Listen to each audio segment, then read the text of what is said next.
Magandang umaga, Pilipinas. Alamin natin ang magiging lagay at taya ng panahon ngayong araw ng Martes, 17 March 2026. Sa kasalukuyan, patuloy pa rin nakakaapekto ang northeast monsoon o yung ating hanging amihan dito sa bahagi ng Luzon. Samantala, ang nalalawing bahagi ng ating bansa ay maapektuhan lamang ng ating mga localized thunderstorms. Dahil dito, asahan natin na ang Batanes, Cagayan, Isabela, Apayao at Aurora ay makakaranas na maulap na kalangitan na may mahihinang pag-ulan, dulot pa rin yan ng ating hanging amihan. Ang Metro Manila at nalalabing bahagi naman ng Luzon, inaasahan naman ang bahagi hanggang sa maulap na kalangitan na may pulo-pulong mahihinang pag-ulan. Ang buong Visayas ay makakaranas naman ng bahagi hanggang sa maulap na kalangitan na may pulo-pulong pag-ulan, pagkidlat at pagkulog, dulot naman yan ng ating mga localized thunderstorms. Para naman sa Mindanao, makakaranas din tayo ng bahagi hanggang sa maulap na kalangitan na may pulo-pulong pag-ulan, pagkidlat at pagkulog, dulot din yan ng mga localized thunderstorms.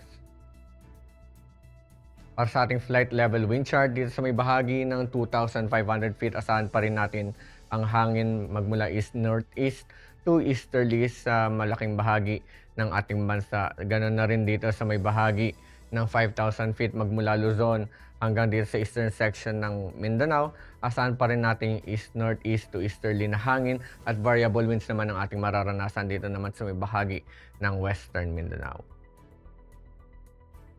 Para naman sa 10,000 feet, magmula Luzon hanggang dito sa eastern section ng Mindanao, ganoon na rin sa Visayas. Sa nalalabing bahagi ng Luzon, asahan natin ang mga variable winds at dito naman sa may bahagi ng western Visayas, asahan naman natin ang westerly na hangin.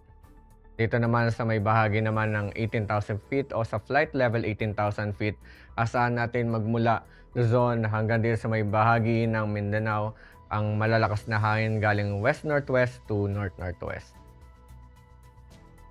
Para naman sa impact nito sa ating flying operations dito sa Metro Manila at sa nalalabing bahagi ng Luzon, aasahan natin pa rin yung cool and dry northeasterly flow na mga pagdala ng mga malalakas na hangin at mga light rains. Ang impact nito sa rotary, inaasahan natin yung mga strong crosswind at mga wind gusts na posibleng makapag-restrict ng ating mga take-off, landing at mga hover operations. Samantala sa fixed wing naman, inaasahan dito yung mga crosswinds at mga moderate turbulence na during approach at mga possible delays due to low visibility pagdating naman sa light rains.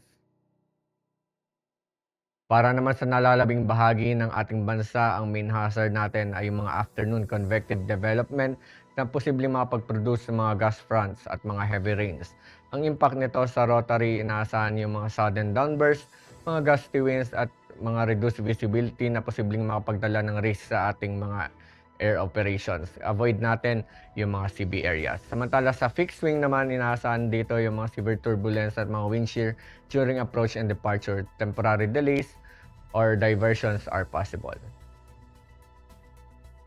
Ang haring araw ay sumikat kaninang 0603 at ito naman ay lulubog mamayang 1807.